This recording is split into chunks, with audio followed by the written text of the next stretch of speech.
दोस्तों मेरा नाम है अनुप्रिया। मैं अपने बारे में बताऊं तो मैं वैसे तो देखने में बहुत खूबसूरत हूँ। मेरी उम्र भी 19 साल है और मेरे घर में हम दोनों 2 बहनें थी। मेरी दीदी मुझसे 3 साल बड़ी थी, 22 साल की थी।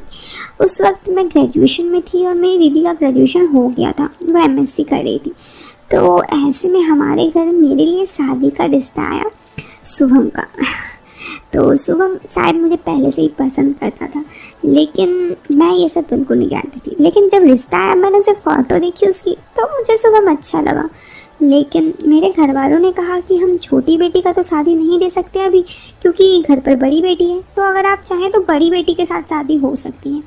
शुभम के घर वाले मान गए और शुभम से मेरी दीदी का शादी हो गया और शुभम मेरे जीजू लग गए। और मुझे शुभम से पहले से ही थोड़ी मोड़ी अटैचमेंट थी। दीदी के साथ शादी हुआ तो मुझे काफ़ी बुरा लगा, लेकिन अब कर भी क्या सकते थे, मम्मी पापा यही चाहते थे।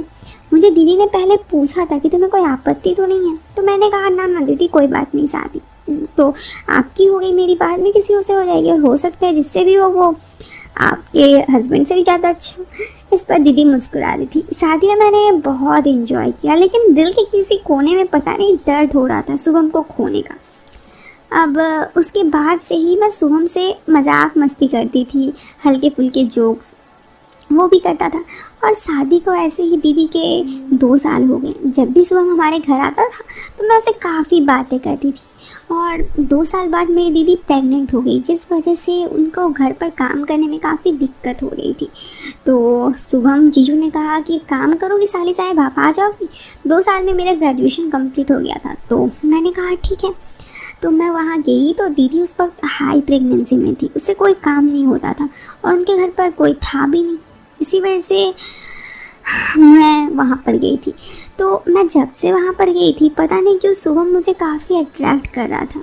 उसे देखना, उसे देखकर पता नहीं मेरे दिल में एक अजीब सी झंझनाहट हो रही थी। ऐसा लग रहा था मानो कि मैं उसे प्यार करने लगी हूँ। लेकिन कब, ये तो समझ ही में नहीं आया। मैं उसे बहुत ज़्यादा प्यार करने लगी थी और ये बात मैं समझ भी रही थी, लेकिन वो मेरा जीजू था और ये बात भी गलत था, ये भी तो मैं समझ ही रही थी। खैर ऐसे ही समय गुजरने लगा। तो मैं दीदू के साथ जब भी बातें करती थी, जीजी के साथ बातें करते करते हमेशा शुभम से बात करती थी, उससे मजाक मस्ती करती थी। और इस तरह मैं बहुत ज़्यादा क्लोज़ हो गई, इतना ज़्यादा कि आप सोच भी नहीं सकते। मैं उससे इतना ज़्यादा क्लोज़ हो गई थी और वो मुझसे इतना ज़्यादा कि वो मेरे लिए कुछ भी कर सकता था और मैं कभी भी उसे और ज़्यादा अपने पास खींच सकती थी। लेकिन एक चीज़ था, वो मुझसे जितना भी क्लोज़ हो जाए वो जीजी के बहुत केयर करता था और एक पल के लिए भी उसे दूर नहीं होने देता था। हमेशा उसकी बहुत ज़्यादा केयर करता था। कुछ भी हो जाए वो मेरे साथ बहुत अच्छे से बातें करता था, लेकिन जीजी को 1 मिनट की तकलीफ़ नहीं होने देता था। तब मुझे एहसास हुआ कि लाइफ में मुझे कोई और भी मिल जाएगा, लेकिन अगर मैं अपनी ही दीदी का रिश्ता तोड़ दी तो इससे ख़राब कुछ नहीं होगा, क्योंकि शायद वो मुझे बहुत ज़्यादा मानती भी थी। और उसने मुझे शादी से पहले पूछा भी था कि मैं शादी करूं, उसके बाद ही उसने शादी की थी। उस दिन मुझे लगा कि इन दोनों के लाइफ से दूर हो जाना चाहिए, इसलिए मैंने बहुत सारे बहाना बनाए कि मुझे घर जाना है, दिक्कत है, ये वो, और मैं घर आ गई।